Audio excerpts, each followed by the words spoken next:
दरअसल कथा अनकही में वियान को मिला है उसकी लाइफ का सबसे बड़ा शौक, क्योंकि उसे पता चल चुका है कि जो जिंदगी भर इतने अंधेरे में जीता आया है, इतनी ज्यादा जिसके अंदर नफरत भरी हुई थी, उसके पीछे की वजह और कोई नहीं बल्कि उसकी खुद की माँ तेजी थी। वान्या से वियान सवाल करता है कि उसने ये ऑफिस क्यों ज्वाइन किया है, उसे वियान से क्या चाहिए, और वान्या कहती है कि उसे सिर्फ इतना चाहिए कि वियान एक्सेप्ट करे कि उसकी पापा का और सीमा दत्ता का यानी कि वान्या की माँ का जो रिलेशनशिप था वो प्योर था और उसमें कुछ भी गंदगी नहीं थी और वो दोनों एक दूसरे से प्यार करते थे। वियान ये सुनकर कंफ्यूज हो जाता है और वान्या से ही गुस्सा हो जाता है, जबकि कथा कोशिश करती है वियान के पास्ट के बारे में पता लगाने का और वो एक औरत को ढूंढकर वियान के पास लेकर आती है,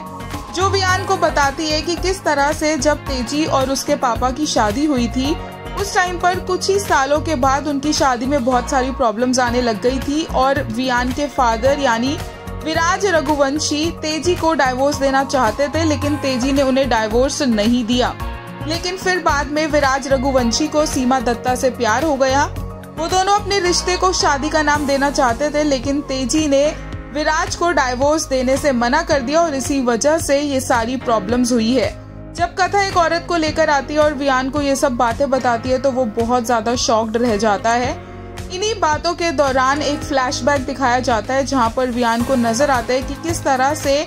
फारा ने कहा था कि तेजी को विराज को डाइवोर्स नहीं देना चाहिए क्योंकि उनका बिजनेस भी साथ में है, और इसी के चलते तेजी ने विराज को डाइवोर्स नहीं दिया, जिस वजह से विराज उसे और तेजी को छोड़कर चला गया। इसके अलावा कथा और वियान के कुछ पीटीएस मूवमेंट्स भी सामने आए हैं जहां ये दोनों गुरुद्वारा में नजर आ रहे हैं। यहाँ पर एक दूसरे से मिलकर ये हैरान है क्योंकि साथ में नहीं आए हैं, लेकिन कथा के चेहरे पर एक अलग ही खुशी है, एक अलग ही स्माइल है और वियान ये देखकर बहुत खुश है कि कथा इतनी ज्यादा खुश है।